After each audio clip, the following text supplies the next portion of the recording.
How y'all doing, ladies and gentlemen? This is Mario Matthews, owner and operator of MinutesTillDawn Productions, and today we are going to talk about the final day of the GoFundMe campaign and all of the work necessary moving forward in order to get this book, Hurricane America, out in people's hands. First and foremost, I'd like to thank everyone who contributed to the campaign.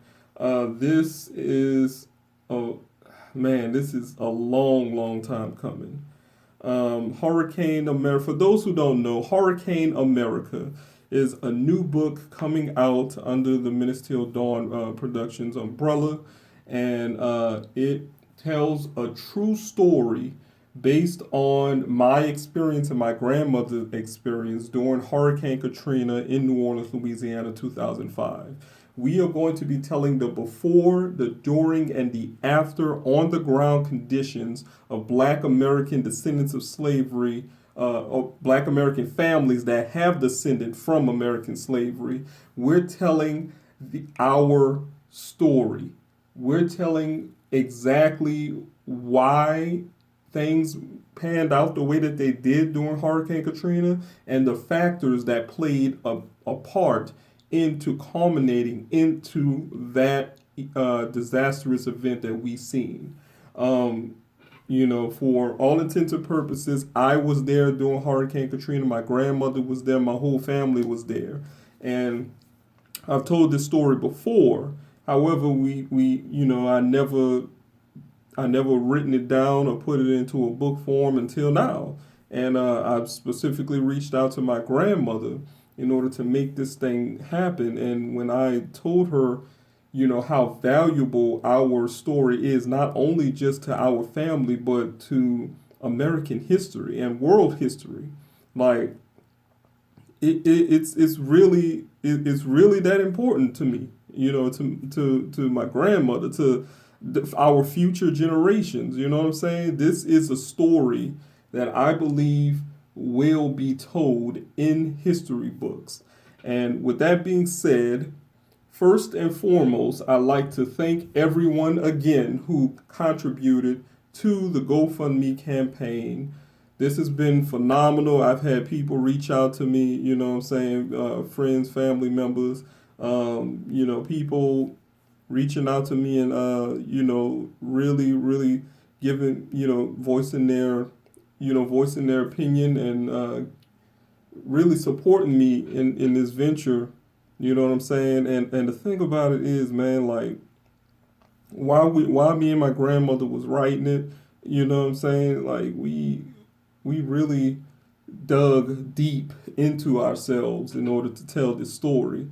I mean, reason being, you have a lot of different factors that play into it, and due to the fact that we're telling this story, we wanted to make sure that we get as much correct as we possibly can, and that's why the process was very tedious, despite not so much content or the pages of the book or whatnot will not span over 100 or some odd pages. You know what I'm saying?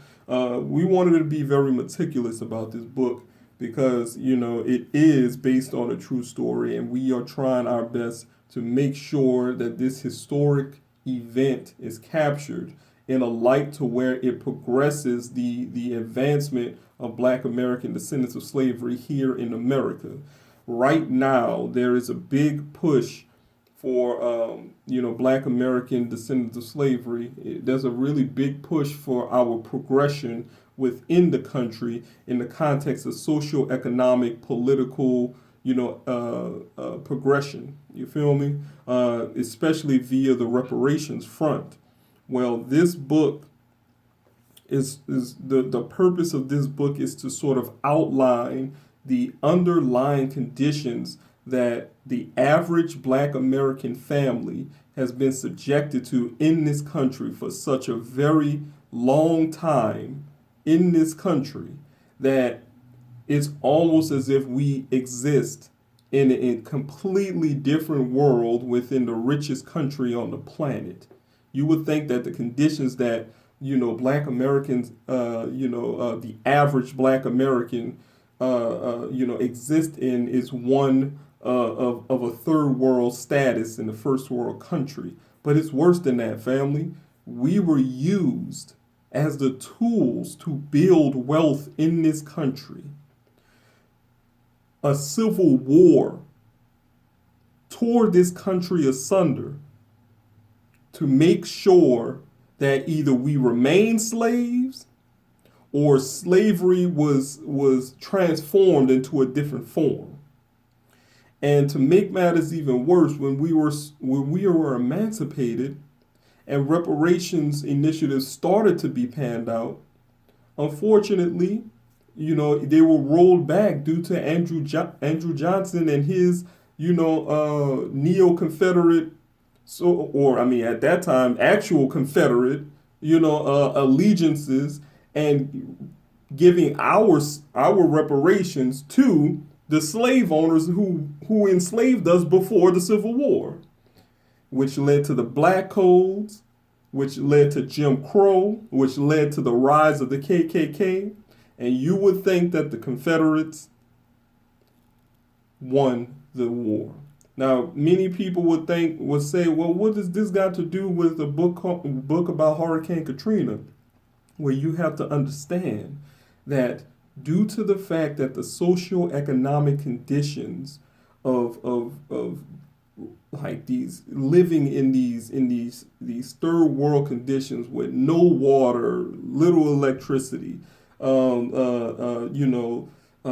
limited transportation, you don't have the resources to evacuate, you don't have you have little resources to where you gathered whatever little things that you can to weather out a storm that wipes everything off the face of the grid and leaves you stranded for a week on end.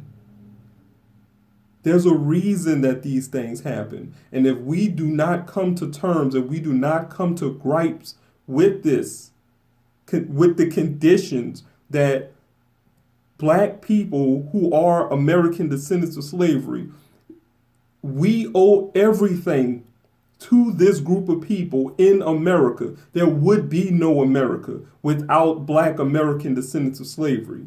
And yet, to this day, we still treat them as if they're tools to be thrown away and forgotten in the annals of history, when we are still right here.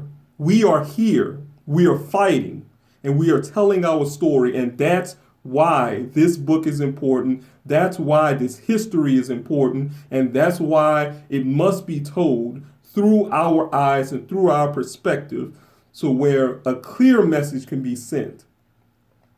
There is no healthy, thriving America without the health, the well-being, and the return of that which was stolen, the life, liberty, and happiness, the economic, socioeconomic, political,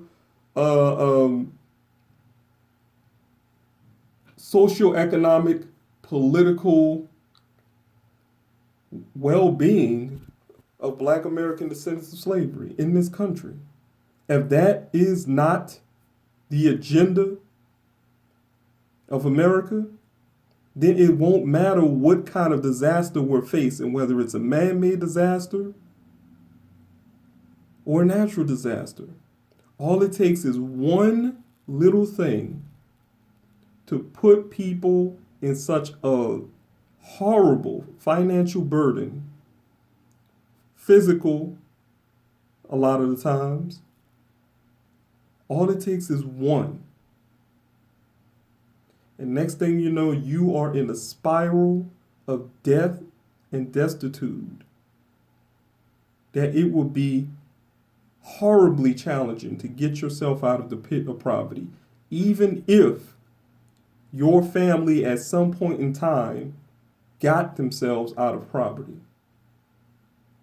That is what this story is about. Now, people may ask, well, white people experiencing the same thing right now? You got white people who are experiencing crippling poverty. You have Latinos who are experiencing crippling poverty. What makes this book even like different from the poverty that they're experiencing, the challenge that they're experiencing? Read my lips. Black American descendants of slavery were the engine of wealth that created America. There would be no America without Black American descendants of slavery and the free slave labor of which was generated from our pain, suffering, and anguish. And until that is rectified, we will always be the catalyst of what's yet to come to other groups in America. The poverty that white folks experience, the poverty that Latinos experience, all of the social ills and all of the social dysfunctions that happen within society, we were those guinea pigs. You have to fix the original sin before you can fix that which is inherent in the system. Otherwise, you're just asking to be the next victim. That's where we are now in this point in time in American society, in world society. We have to fix that which was broken. You have to. If you don't do it, then you're inviting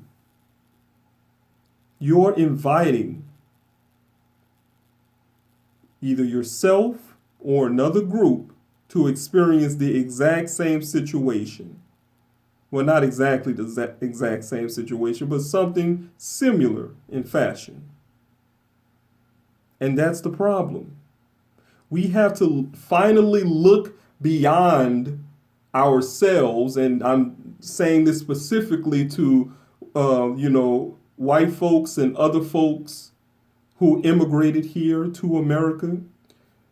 It's finally time to look in the mirror and look beyond yourself and ask yourself, why have you come to a country that has chewed up and spit out another group of people and used them as the tools and the catalysts for the advancement of American society? And now you are here to reap the benefits of that which was sown so long ago. However, that group of people now it continues to face systematic oppression, socio-economic, political sanctions that have been placed on the Black community for 400 plus years. And we often ask ourselves why these environmental illnesses continue. It is because we neglect to rectify,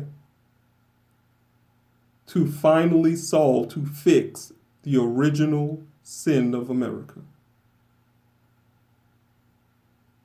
And all it takes, like I said, is one storm. All it takes is one disaster.